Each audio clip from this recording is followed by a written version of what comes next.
सार सक्सेस में आप सभी का स्वागत है।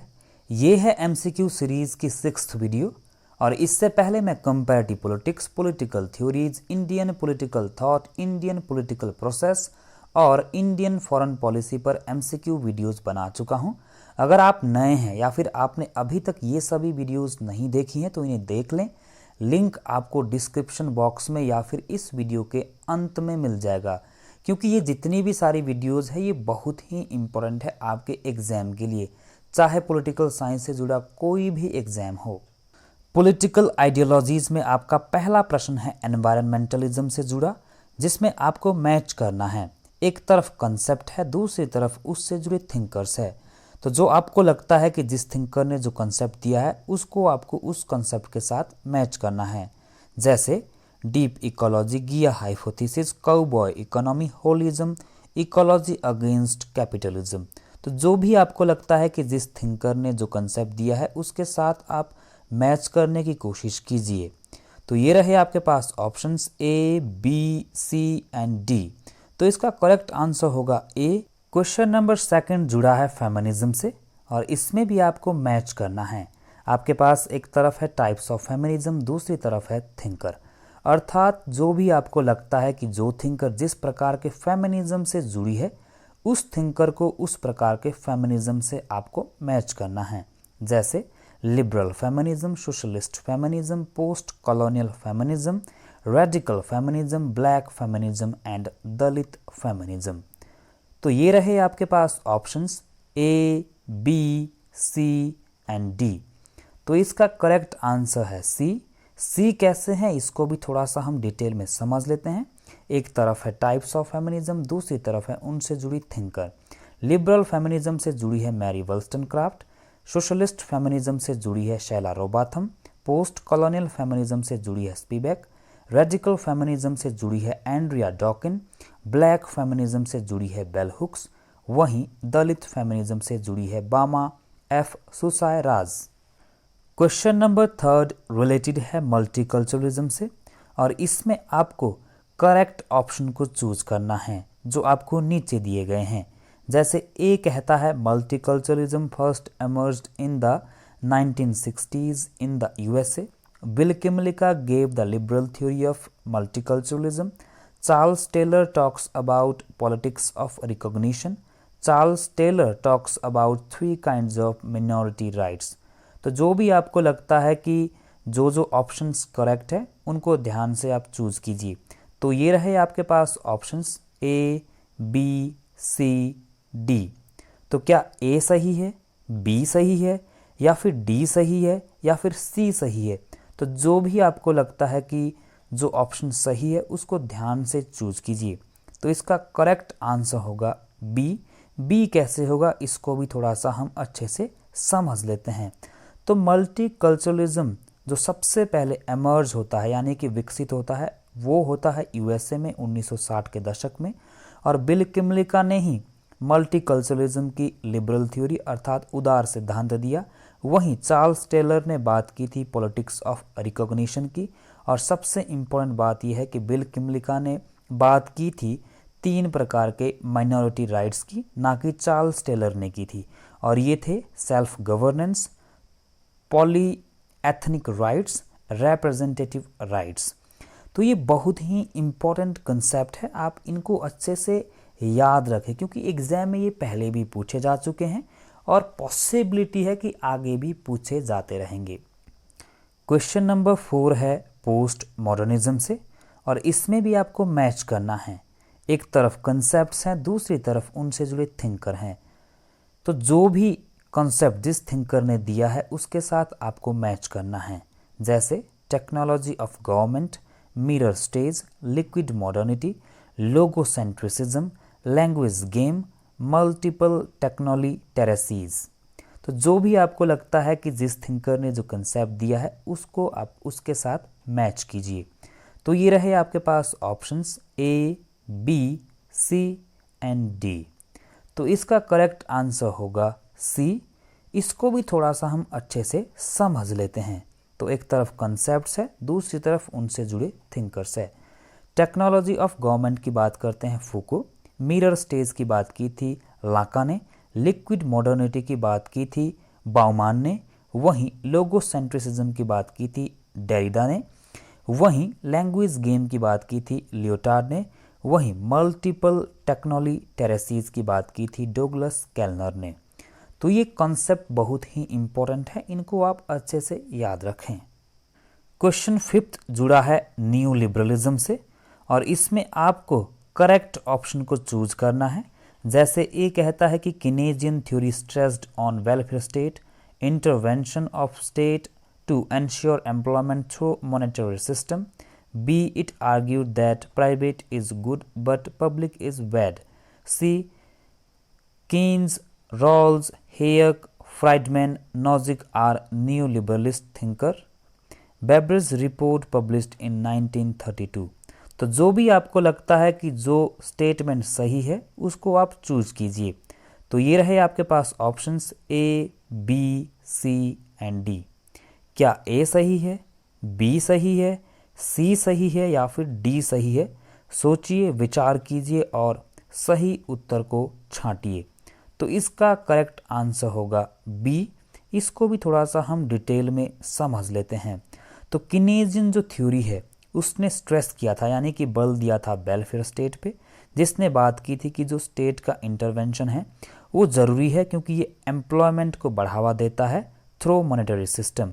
वहीं सबसे इम्पोर्टेंट बात यह है कि ये बोलता है कि जो प्राइवेट है वो अच्छा है जबकि पब्लिक बुरा है। और कीन्स, रॉल्स, हेयक, फ्राइडमैन, नॉजिक ये सारे के सारे न्यू लिबरलिस्ट थिंक कर रहे हैं। वहीं बैब्रिज रिपोर्ट 1932 में नहीं बल्कि 1942 में पब्लिश होती है और इसने जो है ह्यूमन डेवलपमेंट के 5 गेन्स की बात की थी जो कि इस प्रकार से हैं। तो ये है आपके पास 5 गेन्स ऑफ बैब्रिज रिपोर्ट, जिसने 5 प्रकार के गेन की बात की थी, जिनमें आता है want, ignorance, idleness, squalor and disease. Question number 6 जुड़ा है मार्क्सिज्म एंड न्यू मार्क्सिज्म से और इसमें भी आपको मैच करना है। एक तरफ कंसेप्ट है, दूसरी तरफ उनसे जुड़े थिंकर है। तो जो भी आपको लगता है कि जिस थिंकर ने जो कंसेप्ट दिया है उस कंसेप्ट को आप उस थिंकर के साथ मैच कीजिए। जैसे negation of negation, pain of aloofness, nothingness, epistemological break, theory of consciousness and structures of domination. तो जो भी आपको लगता है कि जो थिंकर जिस कंसेप्ट के साथ जुड़ा है उसको उसके साथ आप मैच कीजिए। तो ये रहे आपके पास options A, B, C and D. तो इसका करेक्ट आंसर होगा डी। इसको भी हम अच्छे से समझ लेते हैं। तो एक तरफ कंसेप्ट है, दूसरी तरफ थिंकर है। निगेशन ऑफ निगेशन की बात करते हैं मार्क्स, पेन ऑफ अलूफनेस की बात करते हैं इरिक फ्रोम, नथिंगनेस की बात की थी सात्रे ने, वहीं एपिस्टेमोलॉजिकल ब्रेक की बात की थी लुइस अल्थ्यूजर ने, थ्योरी ऑफ कॉन्शियसनेस की बात करते हैं जॉर्ज ल्यूकस, वहीं स्ट्रक्चर्स ऑफ डोमिनेशन की बात करते हैं एंटोनियो ग्रैम्शी। 7th क्वेश्चन है सोशलिज्म से और इसमें आपको इनकरेक्ट ऑप्शन को चूज करना है, अर्थात जो गलत है उसको आपको छांटना है। जैसे ए कहता है कि Edward Bernstein gave the notion of evolutionary socialism. B कहता है कि ट्रॉट्स्की ने डस्टबिन ऑफ हिस्ट्री नामक शब्दावली को दिया। Robert Owen, Charles Fourier, Henri de Saint Simon utopian socialist हैं। वहीं डी कहता है कि द फ्यूचर ऑफ सोशलिज्म को लिखा था एंथोनी क्रॉसलैंड ने। तो आपको जो भी लगता है कि इनमें से जो जो ऑप्शंस गलत है उनको आप छांटिए। तो आपके पास ये रहे ऑप्शंस ए, बी, सी और डी। तो इसका करेक्ट आंसर होगा ए। ए क्यों होगा? ए इसलिए होगा क्योंकि जितने भी ये ऑप्शंस है ए, बी, सी, डी ये सारे के सारे सही है, इसीलिए करेक्ट आंसर होगा नन आर इनकरेक्ट, यानी कि इनमें से कोई भी गलत नहीं है। तो इसको हम थोड़ा सा डिटेल में एक्सप्लेन कर लेते हैं। तो एडवर्ड बर्नस्टीन ने ही नोशन दिया था इवोल्यूशनरी सोशलिज्म, वहीं ट्रॉट्स्की ने डस्टबिन ऑफ हिस्ट्री शब्दावली को यूज़ किया था, वहीं ओवेन, फूरियर, साइमन जैसे जितने भी समाजवादी विचारक हैं ये यूटोपियन सोशलिस्ट के नाम से जाने जाते हैं। वहीं 1956 में द फ्यूचर ऑफ सोशलिज्म जो बुक है इसको लिखा था एंथोनी क्रॉसलैंड ने। क्वेश्चन नंबर 8 जुड़ा है कंजर्वेटिज्म से। तो इसमें भी आपको जो करेक्ट ऑप्शन है उसको चूज करना है। जैसे ए कहता है कि एडमंड बर्क ने नेचुरल एरिस्टोक्रेसी का सिद्धांत दिया, वहीं दूसरा कहता है कि इरविंग क्रिस्टोल जुड़े हैं नियो कंजर्वेटिज्म से। सी कहता है कि बर्क, टॉकबिले, ऑक्सफोर्ड, हॉन्ड्रिच, किर्क जैसे जो विचारक है ये कंजर्वेटिव थिंकर में आते हैं। वहीं डी कहता है कि थैचरिज्म विकसित हुआ यूएसए में, और ई कहता है कि रिगनिज्म विकसित हुआ यूके में। तो जो भी आपको लगता है कि इनमें से जो जो ऑप्शंस सही है उसको दिमाग लगाकर सोचकर समझकर छांटिए और करेक्ट ऑप्शन को चूज कीजिए। तो ये रहे आपके पास options A, B, C and D. तो इसका करेक्ट आंसर होगा ए। ए कैसे होगा इसको भी हम थोड़ा सा डिटेल में समझ लेते हैं। तो एडमंड बर्क ने ही नोशन दिया था नेचुरल एरिस्टोक्रेसी का, वहीं इरविंग क्रिस्टोल जुड़े हैं नियो कंजर्वेटिज्म से। Edmund Burke, Alex de Tocqueville, Michael Oxford, Ted Honderich and Russell Kirk, ये जितने भी विचारक हैं ये सारे के सारे कंजर्वेटिव थिंकर है। वहीं थैचरिज्म का जो विकास है वो यूएसए में नहीं बल्कि यूके में हुआ था, और रिगनिज्म जो विकसित हुआ था वो यूके में नहीं बल्कि यूएसए में हुआ था। तो ये कंजर्वेटिज्म से जुड़ी महत्वपूर्ण बातें हैं। मुझे उम्मीद है कि आप इनको अच्छे से याद रखेंगे। क्वेश्चन नंबर 9 जुड़ा है लिबरलिज्म से, और इसमें भी आपको मैच करना है। एक तरफ कॉन्सेप्ट्स है, दूसरी तरफ उनसे जुड़े थिंकर्स हैं। तो जो भी आपको लगता है कि जिस थिंकर ने जो कंसेप्ट दिया है उस कंसेप्ट के साथ उस थिंकर को आपको मैच करना है। जैसे state is a necessary evil, natural rights are inalienable, invisible hand, the survival of the fittest, tyranny of the majority. तो जो भी आपको लगता है कि जिस थिंकर के साथ जो कंसेप्ट फिट बैठ सकता है उसको आप उसके साथ मैच कीजिए।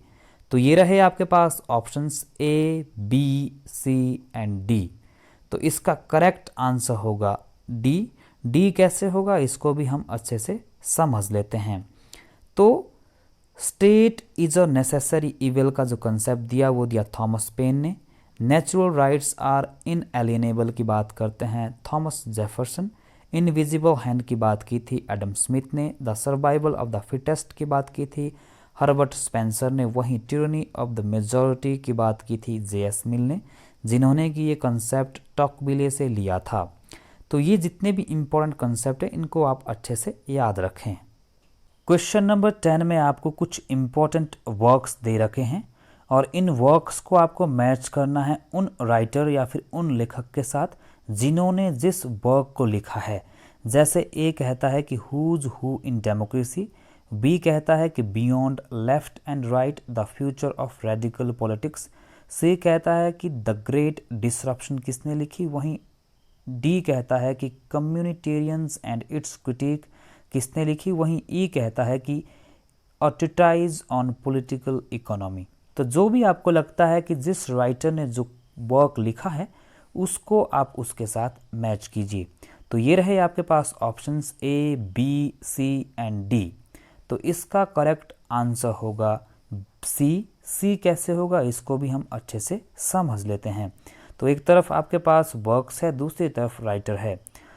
तो हुज हु इन डेमोक्रेसी लिखी लिपसेट ने, beyond left and right the future of radical politics लिखी एंथोनी गिडेंस ने, द ग्रेट डिसरप्शन लिखी फ्रांसिस फुकुयामा ने, वहीं कम्युनिटेरियन एंड इट्स क्रिटिक्स लिखी डैनियल बेल ने, वहीं अ ट्रीटाइज ऑन पॉलिटिकल इकोनॉमी लिखी ए.डी. डी ट्रेसी ने। वहीं मैंने आपको कुछ इम्पोर्टेंट अदर वर्क्स भी दे रखी है। जैसे पहली आती है इसमें आइडियोलॉजी एंड यूटोपिया लिखी कार्ल मैनहाइम ने, कंजर्वेटिज्म लिखी कार्ल मैनहाइम ने, सोर्सेज ऑफ द सेल्फ लिखी चार्ल्स टेलर ने, आफ्टर वर्च्यू लिखी एल.एस. डेयर मैकलेंटायर ने, वहीं स्पेयर्स ऑफ जस्टिस लिखी माइकल वॉल्जर ने, liberalism and the limits of justice लिखी माइकल सैंडल ने, स्टेटिज्म एंड एनार्की लिखी बाकुनिन ने, वहीं द मिडल वे लिखी हेराल्ड मैकमिलन ने, और नेशन एंड नरेशन लिखी भाभा ने, वहीं वोकैबुलरी ऑफ पॉलिटिक्स लिखी वेल डन ने। तो जितनी भी ये सारी बुक्स जो कि आपकी स्क्रीन पर हैं, इनको अच्छे से नोट कर लें, याद कर लें, क्योंकि आपके एग्ज़ाम की दृष्टि से ये बहुत ही इम्पोर्टेंट है। तो ये थी एक इम्पोर्टेंट वीडियो जो कि एक MCQ वीडियो थी पॉलिटिकल आइडियोलॉजीज़ के ऊपर। तो मुझे उम्मीद है कि आपको ये वीडियो अच्छी लगी होगी।